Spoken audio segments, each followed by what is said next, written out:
көже ішіне керек әлі ішпедік.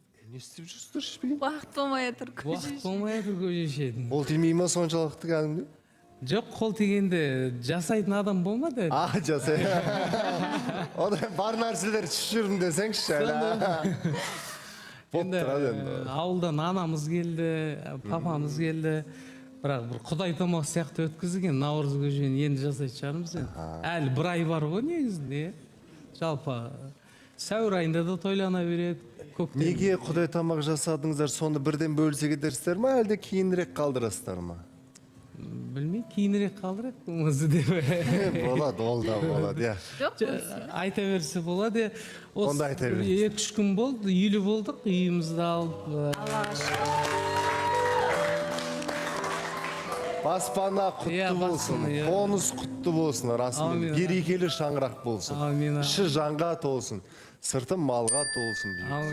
Айтқаныңыз келсін. Шынымен де енді онда түсінікті жағдай сияқты наурыз көже пісіретін бәлкім уақыт болмай жатқан шығар. Ішіп қону уақыт болған жоқ. Әйтпесем білесің ғой, істеп беремін. Жаңа қанша қалдыңыздар? Бәрін сұрап жатсың. Наличка. Қанша бөлме?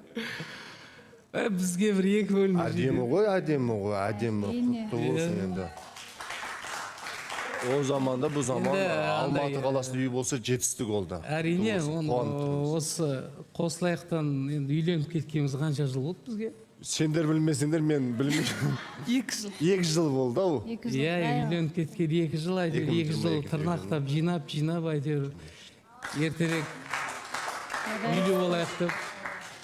Анау айтады ғой енді 30-да орда бұзбасаң 40-та қамаламайсың деп. Сол 40-қа жеткенге дейін үлгерейік дегеніміз ғой. Әдемі, дұрыс Көзді расымен ашып де. жұмғанса да 40-қа да кеп қалдық қой кішкене. 40-қа кеп қалыңыздар ма? Бірақ енді айта кетейін, әр бала өз несібесімен келеді дейді ғой. Мысалы, балдарыңызда бір несібесі болар осы үйге жеткендеріңіз. Сондықтан да бұйыртса көп балалы ата-ана болыңыздар. Артынан ере берсін. Жыл сайын бала тусаңыздар да жыл сайын үй алыңыздар деп тілеймін. Бәрі жақсылық болсын, шаңырақтарыңыз.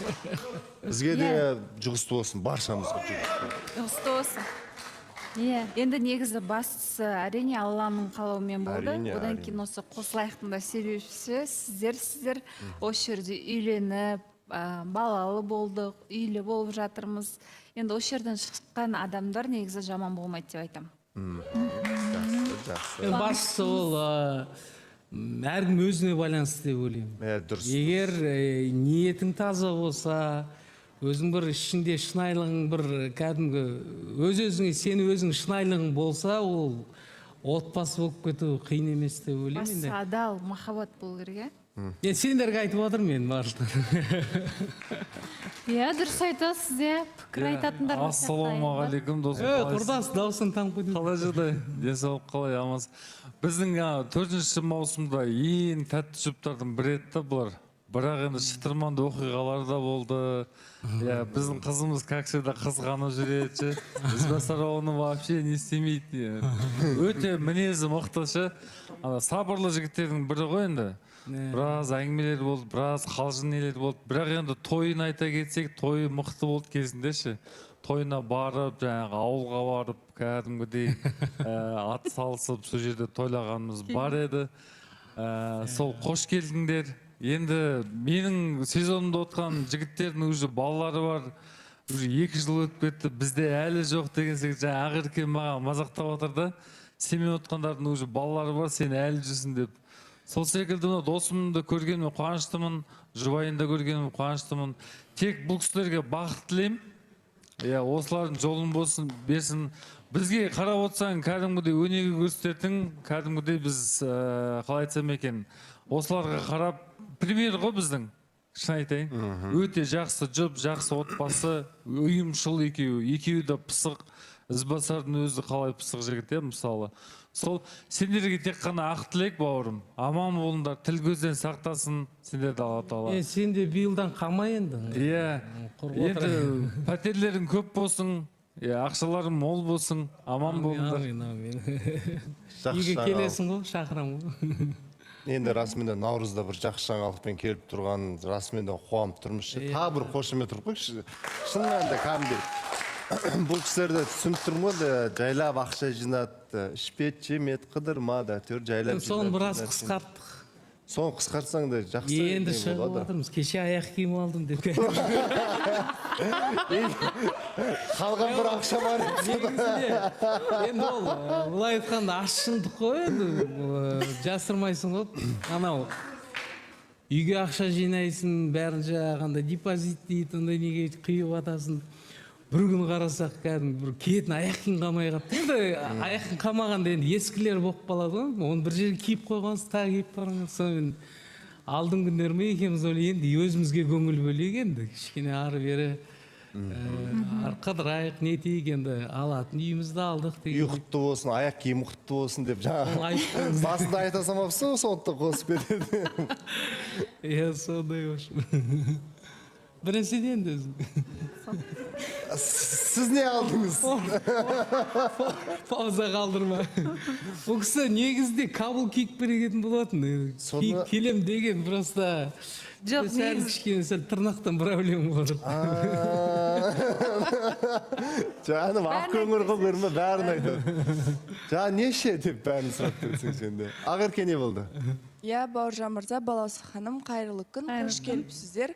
Негізі жаңа Айбат ағамыз айтып жатыр ғой, енді Ізбасар мырзаның қандай мықты ер азамат екенін, сабырлы екенін, барлығын эфирларда көрген болатынбыз осы күнге дейін. Бірақ мен енді Әсел ханымды да бір мақтап өткім келіп отыр. Негізі отбасыда қандай жетістік болып жатса да, қандай бір күшті бақтар ашылып жатса да, негізі көп бір әйел баласының бір ақылдылығының сол нәрселердің арқасында да болып жатады. Негізі бар ғой әдемі сөз, мықты еркектің артында мықты әйел тұрады деген. Алдында тұрмаймын, не қылады? Жоқ енді. Мықты болса алдынан шықпаймын. Екеуі де мықты деген сияқты мағынада ғой енді. Қалжың ғой, қалжың. Енді білмеймін енді Әсел ханымның бір осы эфирларында да көретін ек, бір енді қылтың-сылтыңмен шаруасы жоқ, кәдімгідей тұрмысқа шығу деген мақсатпен келгені, сол мақсатқа кәдімгідей жеткендігі көрінді да. Енді сондықтан мен енді қыздар болса осы кісіге қарай бір үлгі алсаңдар деген сияқты бір кәдімгідей айтуға болатын әйел деп айтқым келеді. Енді өзінің үйін кәдімгідей осы үй алып жатыр екен, баспаналы болып жатыр екенсіздер. Сол үйдің енді саны да ішіндегі берекесі де арта берсін, өсе берсін деп айтқым келеді. Ішінде енді балаларыңыз ойнап күліп жүре берсін. Өте әдемі жұпсыздар. Иә, мен де толықтыра кетсем, Бауыржан мырза, ассалаумағалейкум, Балауса ханым, қалайсыздар? Наурыз баршамызға құтты болсын. Ассалаумағалейкум, братан. Ассалаумағалейкум, жеңше, қалайсыздар? Мен Ақеркеге айтқым келеді, иә, қыз баласының, әйел адамның жалпы отбасыға беретіні көп, бірақ та барлық жауапкершілік мен еркектің мойнында деп санаймын. Себебі Ізбасар ағамыз біз көріп жүрміз, азып кеткен ғой, дата бой, көрдіңіздер ма? Азып кеткен, аяқ киім енді алған, енді үйге ақша жинаған, ішпеген, жемеген, бүкілін үйге салған. Мен ойлаймын, бір өте әдемі, сондай керемет отбасы, өзі де сондай Изекең енді андай нағыз еркек болып тұр ғой, енді осының бәрін басқарып, үйге де көңіл бөліп, басқа жақтың да тірлігін бітіріп, өзіне де қарап, азып кішкене. Сол үшін красавчик, бәрімізге үлгілі отбасы. Көбей беріңіздер, ала қаласа 4 бөлмелі, 5 бөлмелі үйге жете беріңіздер. Иә, Бауыржан мырза, негізі Садәулеттің айтып жатқаны рас қой, бірақ енді айтады ғой жаңағы жерде. Мысалы, ер азамат қанша жерден мықты болса да, ақшаны барлығын алып келіп беріп жатса да, егер ақылсыз әйел болса, ол өзі қыдырысқа, басқа нәрсеге ол ақшаның барлығын құртып жібереді, ол ақшаның берекесі болмайды. Әйел баласының ақылдылығының арқасында негізі ол нәрсенің көп пайдасы бар деп айтқым келеді. Қолында баласымен қарап отырып, мысалы, баласы бар, үйіне істейтін тамағы бар, күнделікті үй шаруалар бар. Енді сендердің бір бұл кісіні айтып отырғандарында дұрыс нәрсе, бірақ әйел баласының да еңбегін жоққа шығару, ол дұрыс емес нәрсе деп ойлаймын. Айтыс басталып кетті ме не, Бауыржан? Білмеймін ғой, Пікір айтыс деген шықты қазір. Пікір айтыс деген шығарды қазір. Жалпынан мен қосып кете салайыншы. Рахмет, Ізбасар аға. Мен жүргізушімді андай жалпы екі дұрыс айтасыңдар. Сен де мыкты әйел турат деп эркектин артында дейт. Ол да рас, ол да жакшы макал. Одан кимде сатып өлөтүн айтып аткан өтө рас. Өйткөнү эркектерде көп нерсе бар го, мисалы көп эркектер бар, көп жаратып жиберетиндер. Әйелин айтпай жаратып жиберетиндер да бар го мисалы. Бул жерде энди эгер эки жаңагы эки жастың махаббат деген кандай дейт, жаңагы сананын эң бийигинде жолугуу дейди го махаббат. Эки жастың. Мына жерде негизинде төзүмдүүлүк керек да. Басы эгер сенин айелиң кателик болуп жасап коюп жатса, сен де оны кечирмен карап, эгер урус болмайт эмес, болот баары жерде. Бирок экөөңүн максаттарың бир да бул жерде. Сол максатка бирге жетүү үчүн кичине сәл кечимдик, уступка деген нерсе көп болот. Мен де кээде ашууланып кетем. Бул да резко кое салат. Мен де өзүм кээде бир кеч түшүнүп калып, койчу дей саласың мисалы. Ал ерек істенштерің адам пайда болмайды. Мен осының нәтижесінде ойлаймын, мен әйтеуір жайлап бір нелерге жете береміз ғой. Негізі екі тарапта тырысу керек та ол нәрсеге. Мысалы, әйел ақылды болғанмен, еркек ақылсыз болса, ол ештеңе биікке көтере алмайсың да. Ал енді мына жақта әйел, негізі мен ойлаймын, по-любому көп нәрсе әйелге байланысты. Әйел ақылды болса, барлық нәрсе болады. Оны өйткені еркектерді алдай аласың. Енді қараңыздар. Ақша тап, мысалы ақша келмейтін еркек болса ештеңе жинай алмайсың ғой, мысалы деген сияқты ғой, ол сәл бір-бірлеріңізге байланысты болғаннан кейін. Негізі әйелге көбінде байланысты. Екі жанның арманы бір болса, ол арман міндетті түрде орындалады дейді ғой, армандарыңыз орындалады. Енді мақсат бір болса. Екі жанның кассасы бір болса, арман орындалады. Ну, мақсат. Сіз іштен қоспайсыз ба, балаусағам? Жоқ, мен ойлап отырмын. Қазір ештеңе артық айтпай-ақ қояйын деп ойлап отырмын. Себебі мен сіздерге қарап жаңағы ремонт деп жатсыздар ғой.